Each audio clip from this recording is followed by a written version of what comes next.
So your toilet is running nonstop, making that hissing sound that drives you crazy, and your water bill just came in higher than it should be. 9 times out of 10, the problem is your fill valve. And here's the good news. Replacing a toilet fill valve is one of the easiest plumbing repairs you can do yourself. And it'll take you about 15 to 20 minutes once you know what you're doing. I'm going to walk you through the entire process, step by step, from shutting off the water all the way through testing your new valve. And stick around to the end, because I've got a bonus tip that'll help you prevent the most common toilet problems before they ever start. Let's get into it. Replacing a fill valve is honestly one of the first repairs I recommend to anyone who wants to start handling their own plumbing. It requires no special skills, no soldering, no cutting pipe. Just a couple basic tools and a $10 part from the hardware store. Once you've done this one time, you'll wonder why you ever thought about calling a plumber for it. So let's start with understanding what the fill valve actually does. When you flush your toilet, the flapper at the bottom of the tank lifts up, water rushes down into the bowl, and the tank empties out.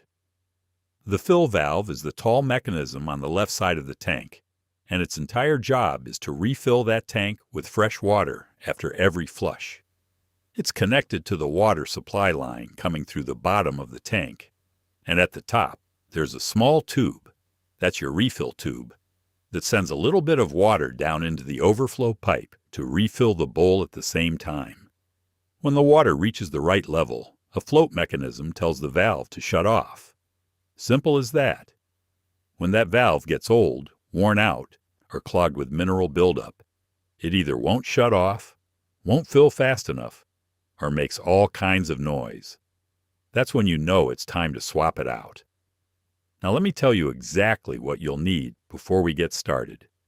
For tools, grab an adjustable wrench or a pair of channel lock pliers. I prefer channel locks personally because they give you a better grip in tight spaces. You'll also want a small bucket or a couple old towels, because there's always a little water that spills when you disconnect things. That's it for tools. For the replacement part, pick up a universal toilet fill valve. Fluidmaster 400DA is what I use on almost every job.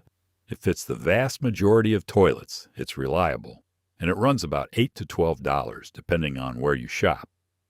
It comes with everything you need in the box, including the refill tube and the mounting hardware. All right, first thing we're going to do is shut off the water. Look at the base of your toilet on the left side, down near the floor.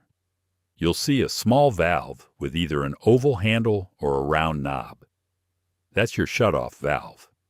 If it's an oval handle, turn it clockwise a quarter turn until it stops.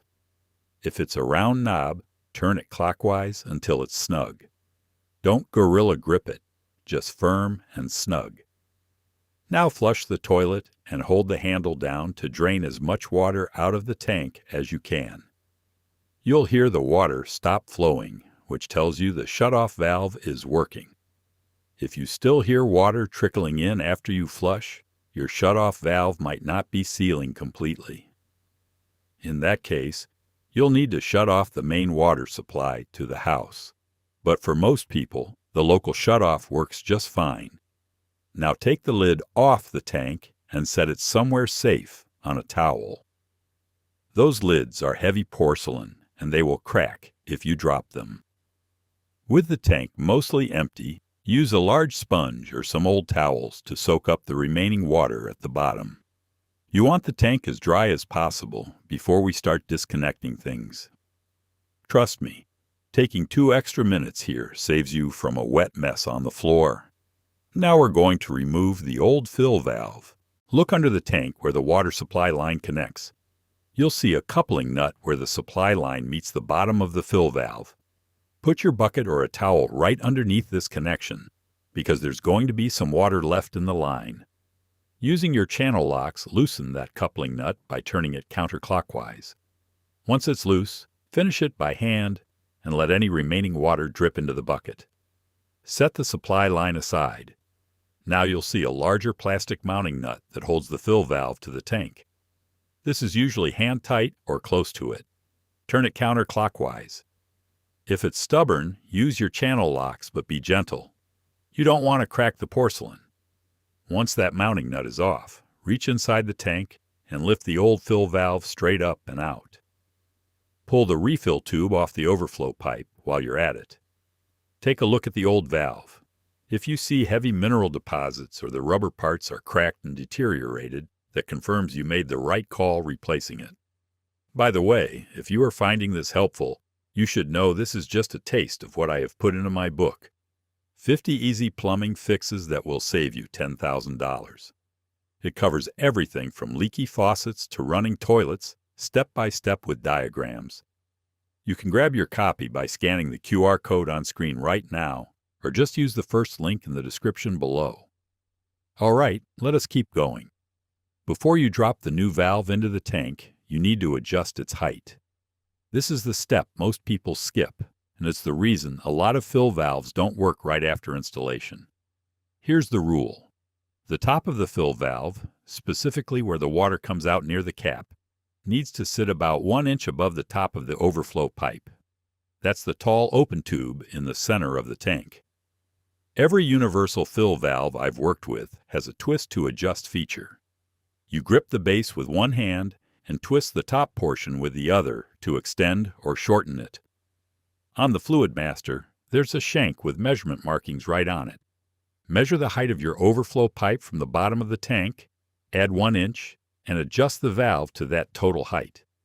For most standard toilets, the overflow pipe is about 7 to 8 inches tall, so your fill valve will be set to roughly 8 to 9 inches. Take your time with this. Getting the height right means your toilet fills to the correct water level and the valve shuts off when it should. If the valve is too short, you won't get enough water in the tank for a proper flush. Too tall, and you might get water spilling into the overflow, which is basically a silent leak running up your water bill all day and night. Now let's install the new valve. Take the rubber cone washer that came in the box and make sure it's seated on the bottom of the fill valve shank. That washer is what creates the seal between the valve and the tank, so make sure it's sitting flat with no twists or folds. Lower the fill valve down through the hole in the bottom of the tank. The base of the valve has a flat side. Orient that flat side toward the inside of the tank so you have clearance and the float doesn't rub against anything. From underneath the tank, thread the plastic mounting nut onto the shank and tighten it hand tight. Then give it another half turn with your channel locks. That's it. You do not need to crank on this thing. Over-tightening is how you crack a porcelain tank, and I've seen it happen more times than I'd like to admit. Hand tight plus a half turn gives you a solid, leak-free seal every time. Now clip the refill tube onto the top of the fill valve. It just snaps into the valve cap. Take the other end of the refill tube and clip it to the top of the overflow pipe using the angle adapter that came in the box. Make sure the tube isn't shoved down inside the overflow pipe. It just needs to direct water into it from above. If you push it down inside the pipe, it can create a siphon effect and you'll never get the tank to fill properly. Time to reconnect the water supply. Thread the supply line coupling nut back onto the fill valve shank underneath the tank. Hand tighten it first, then snug it up about a quarter turn with your channel locks. Again, don't overdo it. These connections have rubber washers inside that do the sealing work for you. Torque isn't what makes it watertight. Now slowly turn the shutoff valve back on. I mean slowly. Open it just a little at first and watch the connection point under the tank for any drips. If it's dry after a few seconds, open the valve the rest of the way. The tank should start filling up. Watch the water level as it rises. It should stop about 1 inch below the top of the overflow pipe, or right at the water line mark molded into the inside of the tank if your toilet has one. If it stops too high or too low, there's a small adjustment screw or clip on the fill valve that raises or lowers the float. On the Fluid Master, you just pinch the metal clip on the float rod and slide it up to raise the water level or down to lower it. Make small adjustments, flush, and check again until it's right where you want it. Once the water level is set, Flush the toilet 3 or 4 times and check all your connections. Under the tank, around the base of the valve, and the refill tube. Dry everything with a towel and then come back in 10 minutes to check one more time. Sometimes a very slow leak won't show up right away. Let's go over some issues you might run into and how to deal with them. First up, water leaking from under the tank at the supply connection. This almost always means the coupling nut isn't snug enough or the rubber washer inside the supply line is old and compressed. Try tightening a quarter turn. If it still drips, replace the supply line.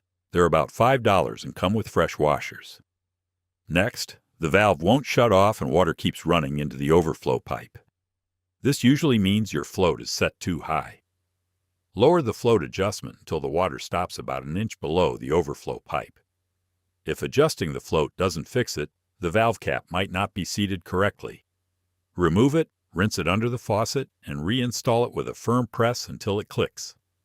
Third, the tank fills really slowly. Check that the shutoff valve is fully open. If it is, the issue might be debris in the valve. New fill valves can pick up sediment from old pipes during the first fill. Turn off the water, remove the valve cap, put a cup over the opening, turn the water on for a few seconds to flush it out, then reassemble. Fourth, you hear a loud vibrating or humming noise after installation. This is usually caused by water pressure that's too high or a partially closed shutoff valve. Open the shutoff valve completely and see if the noise stops. If your home has consistently high water pressure, over 80 pounds per square inch, you may want to consider adding a pressure-reducing valve, but that's a separate project. Fifth, water keeps trickling into the bowl between flushes. This is actually a flapper problem, not a fill valve problem. If you replace the fill valve and still hear phantom flushes or see the water level in the bowl dropping, swap out the flapper too. They're about $4 and take 2 minutes to replace. All right, here's that bonus tip I promised. While you've got the tank open and you're already doing this work, take 5 minutes and do a full toilet inspection. Check the flapper for any warping or mineral buildup. Run your finger along the flush valve seat, that's the ring the flapper sits on, and feel for any rough spots or corrosion. Look at the tank bolts and their rubber washers for any signs of rust or deterioration. Check the wax ring situation by gently rocking the toilet at the base. If there's any movement at all, your wax ring is probably compressed, and you'll want to address that before it turns into a leak under the floor. I do this on every service call, and it catches small problems before they become expensive ones. Think of it like checking your oil when you're already under the hood. 5 minutes of inspection now can save you hundreds of dollars and a whole lot of water damage down the road.